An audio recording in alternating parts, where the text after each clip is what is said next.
दोस्तों, मेरा नाम राहुल है।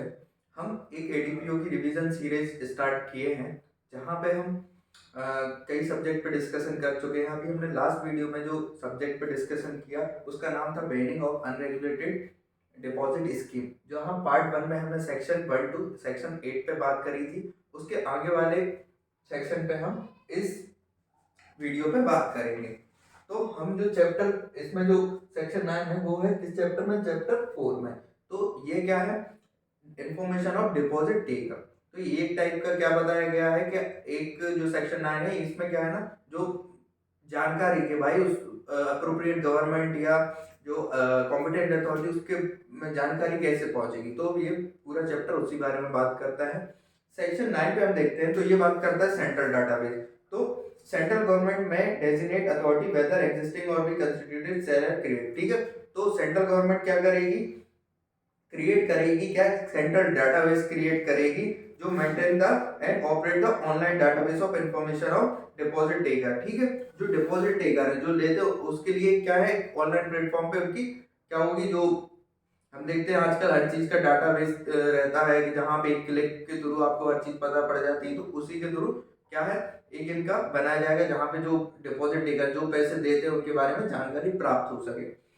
Whereas authority designated under subsection में 1 may require any regulator or the competent authority to share such information on the deposit taker। ठीक है, ठीक है। तो ये क्या करेंगे? ये अपनी जो इन्फॉर्मेशन है जो इनके पास डाटाबेस है, तो ये किसको? कॉम्पिटेंट अथॉरिटी को देंगे।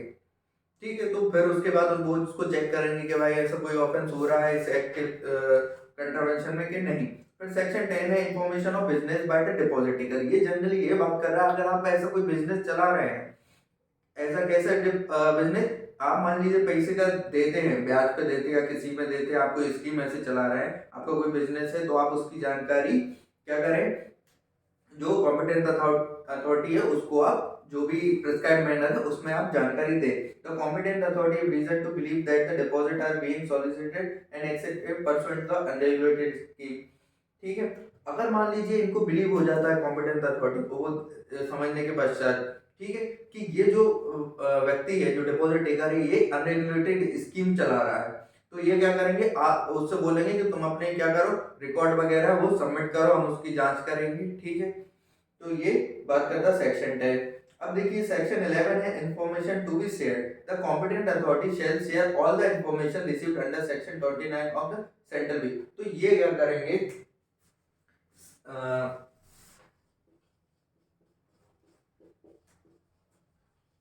जो इंफॉर्मेशन आपके पास कलेक्ट हुई है अनरेगुलेटेड स्कीम वाली, ये किससे साझा करेगी कॉम्पिटेंट अथॉरिटी? सीबीआई से।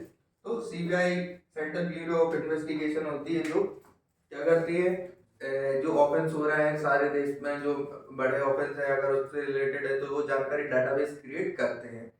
ठीक है, बस इतनी सी आपको जानकारी ध्यान रखनी है सेक्शन 11 में। अब देखिए हम चैप्टर 5 पे बात करते हैं, restitution of depositors.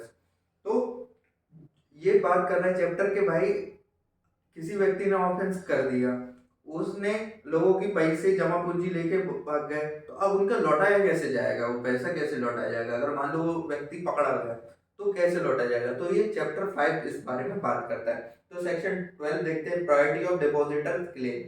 Save or otherwise provided in securitization and reconstruction of financial assets and enforcement security interest act or the insolvency and bankruptcy code, any amount due to the depositor from the deposit takes shall be paid in priority over all the debts and revenue। सबसे पहले क्या कराया जाएगा? अगर कोई ऐसा offence करके जो जाता है तो उसको उन लोगों की अमाउंट भी जो था डिपॉजिट वो भी दिला जाए, साथ साथ अगर मान लो उसने कोई टैक्स नहीं भरा है, ठीक है, जो गवर्नमेंट को टैक्स जाना चाहिए हर चीज का, रेवेन्यू सेस और अदर रेट जो गवर्नमेंट को पेबल है या लोकल अथॉरिटी को, तो वो भी उससे भरवाए जाएंगे। फिर अब प्रोसीजर, अब देखिए अब क्या होता है कि अब इनसे पैसा कैसे, तो उसके लिए अटैचमेंट किया जाती है, उसकी प्रॉपर्टी और जो मनी है जो पाया जाता है उसको अटैचमेंट किया जाएगा। तो सेक्शन 13 पे हम बात करते हैं जो बात करता है प्रोसीजर एंड अटैचमेंट। सेव और otherwise provided in the securitisation and reconstruction of financial, मतलब जो एक्ट है इनमें दी गई किसी बात को होते हुए भी, और जो सॉल्वेंसी एंड बैंक्रप्सी कोड है इसमें बात होती हुई भी, competent authority shall have the precedence and priority to the extent of the claims of depositor or the attachment by the authority competent। ठीक है, तो जो competent authority है उसके पास पावर है कि क्या कर सकता है, इन द इंटरेस्ट ऑफ जो डिपॉजिटेड थे जिनने पैसे जमा किया था और कोई व्यक्ति उसका घटना मेंशन करता है, तो उसमें क्या कर सकते हैं, उस दावे तक जहां तक वो क्लेम करते हैं कि इनने इतना पैसा लिया, इतने लोग तक उसकी उस प्रॉपर्टी उधर उस हद तक जब्त की जा सकती है, मतलब उसका अटैचमेंट किया जा सकता है। और वो जो अमाउंट है वो पेबल किसको हो जाएगा, गवर्नमेंट को। अब देखिए इसका सबसेक्शन 2 है, where an order of provisional attachment has been passed by the competent. ठीक है, तो क्या होता है, जो कॉम्पिटेंट अथॉरिटी वो प्रोविजनल अटैचमेंट भी करा सकती है, तो such attachment shall continue until the order. तो डेजिग्नेटेड कोर्ट का जब तक ऑर्डर नहीं आ जाता फाइनल ऑर्डर, तब तक वो चलता रहेगा, वो जो प्रोविजनल अटैचमेंट है। All the attached money and property of the deposit taker and the personal mentioned therein shall vest in the competent authority and shall remain so vested till the further order of the designated। ठीक है, तो वो जब तक जब्त रहेगी वो भी जो मनी है और जो प्रॉपर्टी है, जब तक डेजिग्नेटेड कोर्ट का ऑर्डर नहीं आ जाता है। ठीक है, और ये जब तक अभिनेत या मान लो इनका कोई अलग से स्पेसिफाई अकाउंट में जमा नहीं करी जाती है, जब तक कि जो सबसेक्शन 3 बात कर रहा है, जब तक डेजिग्नेटेड कोर्ट का ऑर्डर नहीं आ जाता है। और इसको जो इसका भाई डिस्पोजल कैसे किया जाएगा, जो अमाउंट जब्त हुआ है, तो उसके बारे में भी निर्णय लेने का अधिकार किसको, डेजिग्नेटेड कोर्ट जैसा ऑर्डर पास करेगी। फिर सबसेक्शन 5 में notwithstanding anything contained in subsection 4 the competent authority thinks and things in expedient order to immediate sale। ठीक है, अगर मान लीजिए कोई ऐसी एसेट्स हैं जो पर्सिबल नेचर की हैं, ठीक है, जिनका सेल किया जाना जरूरी है, तो वो इमीडिएट सेल भी किया जा सकती है। ठीक है, अब देखिए सेक्शन 14 है, application for the confirmation of the attachment and sale of the property. अब देखिए एप्लीकेशन कैसे, आवेदन कैसे किया जाएगा, तो ये बात करता है the competent authority shell with in the period of 30 days from period of 30 days which में एक्सटेंड अप टू 60 डेज। तो हमें क्या बात ध्यान रखनी है, जो कंफर्मेशन ऑफ अटैचमेंट,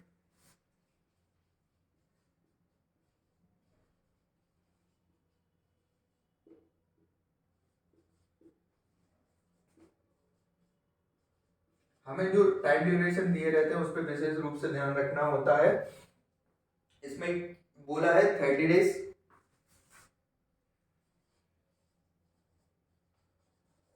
जो एक्सटेंड हो सकता है 60 डेज तक।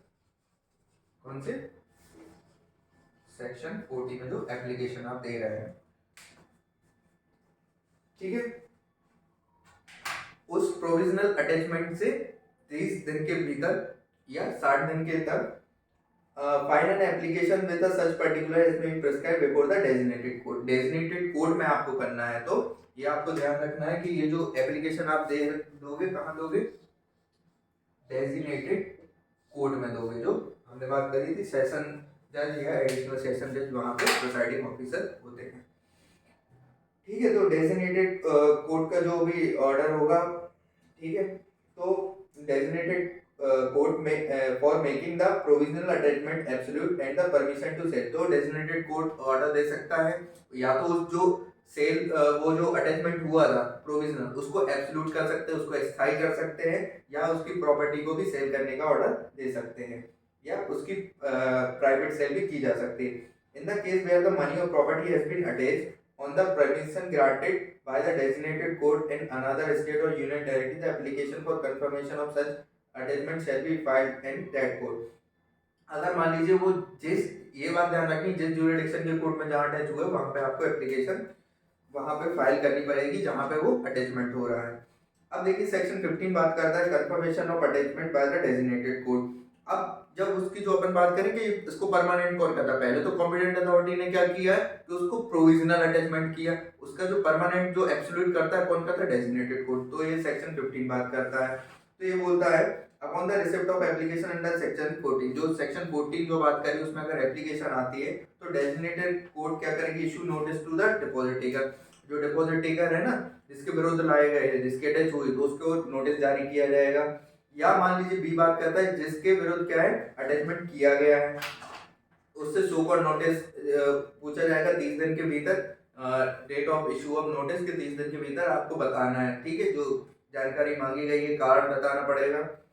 फिर सेकंड है designated court shall also issue the notice to all person represented to it is having likely to claim a interest or title। मान लीजिए नोटिस सारे व्यक्तियों को जाता है, उस किसी व्यक्ति की प्रॉपर्टी अटैच हुई जिसका उससे लेना देना नहीं है उस ऑफेंस से, तो वो भी उसमें आवेदन करेंगे कि भाई मेरी जो प्रॉपर्टी उसको छोड़ दी जाए।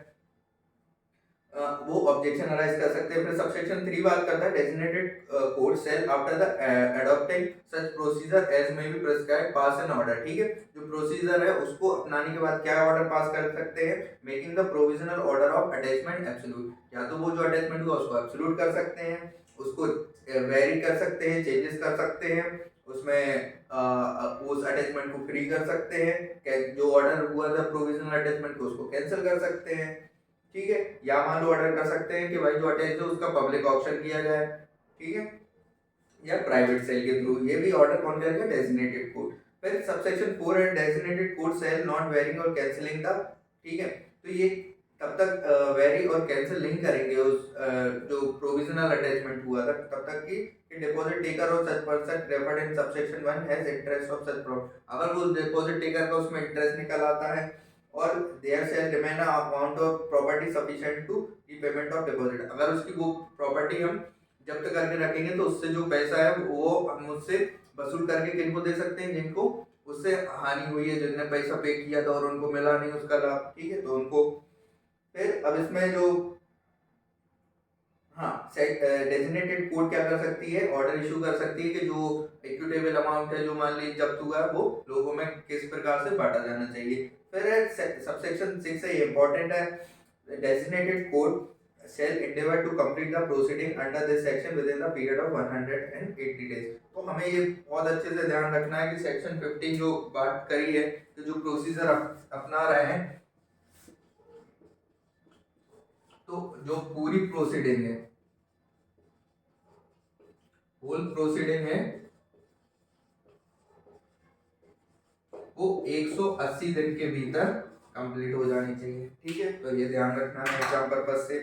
अब देखते हैं सेक्शन 16। सेक्शन 16 है attachment of property of mala fide transferee. ठीक है, अगर मान लीजिए जो प्रॉपर्टी अटैच हुई वो मेलाफाइडली जो है ट्रांसफर कर दी गई थी। ठीक है, तो वो जो ट्रांसफर हुआ था उसको क्या है, इनवैलिड घोषित किया जा सकता है। तो देखते हैं डेजिग्नेटेड कोर्ट को अगर सेटिस्फेक्शन हो जाता है रीजनेबल कॉस्ट के थ्रू कि जो प्रॉपर्टी डिपॉजिट टेकर जिसने पैसा लिया था उसने क्या किया कि हमारे जब्त होने के पहले ही हम क्या कर दें, उसको हम ट्रांसफर कर दें। तो उसने ट्रांसफर कर दी, वो भी मेलाफाइडली, तो उसको नोटिस जारी किया जाएगा उसको भी और ट्रांसफर ही हो कि भाई तुम बताओ कि प्रॉपर्टी तुम्हें कैसे मिली। ठीक है, फिर अगर उनको पता चलता है और अगर वो अपेयर नहीं होता प्रोसीडिंग में और कोई भी रीजनेबल कॉस्ट नहीं बताता कि हमें प्रॉपर्टी कैसे है, तो उसकी प्रॉपर्टी क्या है, इनवैलिड हो जाएगी और उसको ये माना जाएगी कि आपके पास ये बोनाफाइडली नहीं आई है। ठीक है, दोषपूर्वक आई है आपके पास।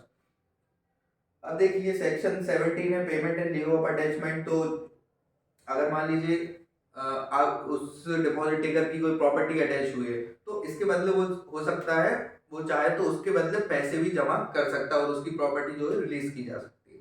तो ये ध्यान रखना है। फिर सेक्शन 18 है पावर ऑफ डेजिग्नेटेड कोर्ट। अब डेजिग्नेटेड कोर्ट के पावर क्या होंगे, तो डेजिग्नेटेड कोर्ट के पास पावर होंगे तो वो स्टेटमेंट जो सारे उसको अप्रूव कर सकता है जो ड्यूज डिपॉजिट टेकर के हैं। ठीक है, वैल्यू असेस करने के लिए ऑर्डर दे सकता है, कॉम्पिटेंट अथॉरिटी को ऑर्डर कर सकता है कि आप पजेशन लो उस प्रॉपर्टी का। ठीक है, और अप्रूव कर सकता है नेसेसरी एक्सपेंडिचर। ठीक है, जो पजेशन और रियलाइजेशन के लिए जो खर्च हुए हैं। ठीक है, फिर है power to pass an order to full payment of the depositor. ठीक है, एफ बात करता है power to direct any person have made profit. ठीक है, जो ट्रांजैक्शन से उस व्यक्ति को क्या है कोई लाभ हुआ हो या हानि हुई हो। ठीक है, तो उसको वापस करने का, या मान लो उसको लाभ हुआ तो भाई वापस करवाएंगे या हानि हुई तो उसको दिए जाएंगे, इस प्रकार का ऑर्डर दे सकते हैं। अब देखिए सबसेक्शन 2 बात करता हूँ application of any person interested any property attach vested and competent authority. ठीक है, तो ये क्या है, अगर मान ली किसी व्यक्ति की प्रॉपर्टी अटैच हुई तो वो क्या कर सकता है, डेजिग्नेटेड कोर्ट में क्या एप्लीकेशन फाइल कर सकता है कि भाई जो प्रॉपर्टी अटैच हुई है उससे मान ली किसी व्यक्ति का मेंटेनेंस जुड़ा है या जो जुड़ा है, तो कोर्ट उसमें जो भी डेजिग्नेटेड कोर्ट समझेगी उसके अनुसार वो ऑर्डर पास करेगी। फिर अब देखिए, अब इसमें और क्या ध्यान रखना है हमें, जो सेक्शन 19 है ये बात करता है अपील की। तो डेजिग्नेटेड कोर्ट क्या मैटर चल रहा है, तो अब इनकी अपील कहाँ होगी, हाई कोर्ट में होगी। तो सेक्शन 19 देखते हैं, appeal to high court any person including the competent authority, मतलब कॉम्पिटेंट अथॉरिटी भी क्या कर सकती है, agreed by any final order of designated court under this chapter में appeal to the high court within a period of 60 days from the date of such order. ठीक है, तो अपील हो रही है,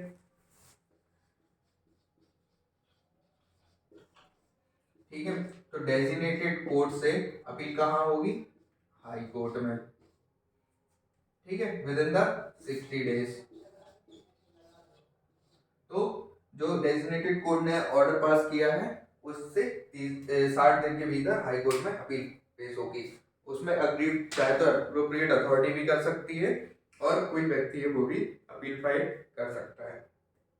अब देखते हैं हम section 20 power of supreme court to transfer case. तो बस इतनी सी बात ध्यान रखनी है कि अगर मान लीजिए सुप्रीम कोर्ट को ऐसा लगता है तो वो एक कोर्ट से, एक डेजिग्नेटेड कोर्ट से दूसरी डेजिग्नेटेड कोर्ट में मैटर है वो ट्रांसफर कर सकता है।